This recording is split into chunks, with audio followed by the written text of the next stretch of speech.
there may be some, it's going to be more expensive to have a big House of Representatives because people are going to have to travel greater distances and taxpayers are going to have to pay for all of that. This was a special concern at the Philadelphia Convention for the states that were far from the center because under the Articles of Confederation, you only need to send 2 people and you get your vote in Congress, whether you send 2 delegates or 7. You have to send your delegation, but you don't need to send more people in order to cast your vote. Under this new Constitution, the voting in both the House and the Senate is per capita, by individual rather than by state. So a state is going to want all its representatives, all its senators to show up. That's going to be an additional expense, especially if the state is far from the center, to pay for that travel. Here's one thing that the Federalists said.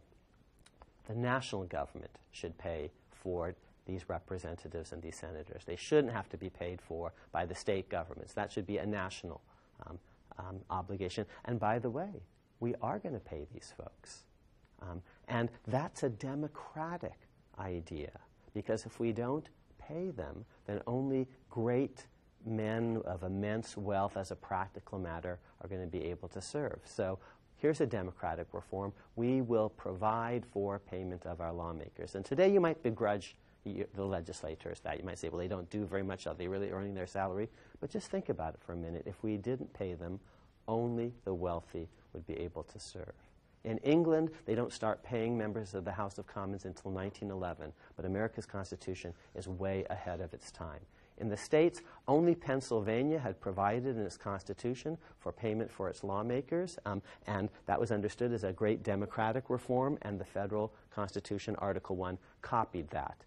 In effect, a lot of the federal Constitution copies the best state practices. So Massachusetts and New Hampshire had ordained their constitutions by a kind of special popular participatory event, and the preamble said, we're going to do the same.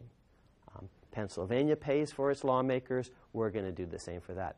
Pennsylvania has no property qualifications for its lawmakers. Anyone can serve.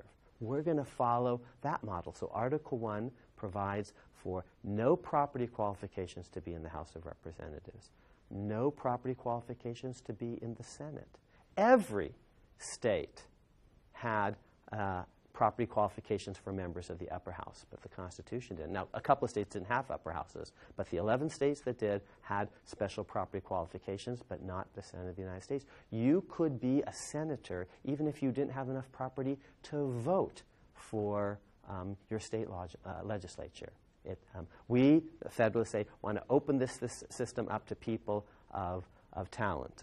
In the House of Commons, it calls itself the English House of Commons, but actually you needed to own or